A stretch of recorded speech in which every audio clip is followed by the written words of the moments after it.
પાંચમી ઓગસ્ટ બાદ હવામાનમાં 5મી ઓગસ્ટે હવામાનમાં પલટો આવ્યો હતો. ઘણા ભાગમાં સાંકળા કે વરસાદ થવામાં હતો. આગામી 72 કલાકમાં હવામાનમાં પલટો આવવાની શક્યતા રહેશે. 8મી ઓગસ્ટે વરસાદ થવાની શક્યતા રહેશે. દક્ષિણ ગુજરાતના ભાગોમાં વરસાદ થવાની શક્યતા રહેશે. ગુજરાતના અન્ય ભાગોમાં પણ વરસાદ થવાની શક્યતા રહેશે.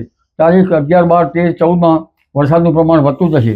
ઉત્તર ગુજરાતના ભાગોમાં પાટણ સમિત હારીજના ભાગો તેમજ લગભગ ઉત્તર ગુજરાતમાં મહેસાણાના ભાગો, બનાસકાંઠાના ભાગો, વાવથરાના ભાગો, પાલનપુરના ભાગો, સાબરકાંઠાના ભાગો અને અરવલ્લીના ભાગોમાં વરસાદ થવાની શક્યતા રહેશે.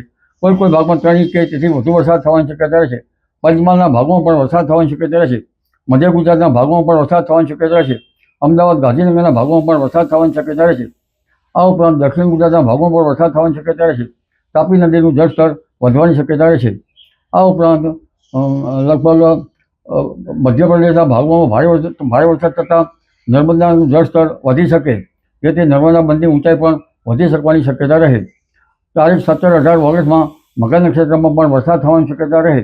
મકર નક્ષત્રનું પાણી કૃષિ પાકો માટે સારું ગણાય છે. 23 ઓગસ્ટ બાદ પર્વતાકારનો મેઘ જ્યાં ચડે ત્યાં પડે અને લગભગ 30મી ઓગસ્ટમાં પણ ભારે વરસાદ થવાની શક્યતા રહેશે.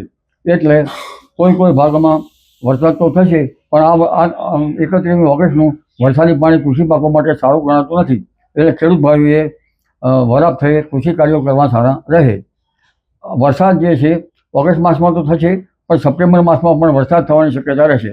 12મી સપ્ટેમ્બર આસપાસ દરિયામાં તેજ ગતિના પવનો ફૂંકાશે અને વરસાદ થવાની શક્યતા રહેશે. શ્રાવણ વધમાં અને ભાદરવા સુદ પાંચમ સુધીમાં વરસાદ થવાની શક્યતા રહેશે. ગણેશ ચતુર્થી આસપાસમાં પણ વરસાદ થવાની શક્યતા રહેશે. 13 સપ્ટેમ્બરથી ગરમી પડવાની શક્યતા રહેશે. 23 સપ્ટેમ્બરે ગરમી વધશે. એટલે ગરમી અને વરસાદથી વિષમ હવામાનની વિપરીત અસરના કારણે જનધન ઉપર તેની અસર થઈ શકે. લગભગ ભાદરવા સુદમાં અંબાજીના ડુંગરાળ વિસ્તારમાં પણ વરસાદ થવાની શક્યતા રહેશે.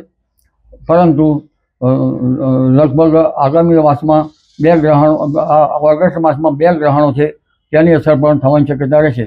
ગ્રહણોની અસર વૈશ્વિક થવાની શક્યતા રહેશે. લગભગ સપ્ટેમ્બર, ઓક્ટોબર, નવેમ્બર માસમાં દરિયો તોફાની બની શકે. તેમજ દરિયામાં ઊંચા મોજા ઉછળવાની શક્યતા રહેશે. જોકે દરિયામાં ઊંચા મોજા તો 12મી સપ્ટેમ્બર આસપાસથી પણ થવાની શક્યતા રહેશે. એટલે હજુ વરસાદ ઓગસ્ટ માસ અને સપ્ટેમ્બર માસમાં પણ થવાની શક્યતા રહેશે. જી.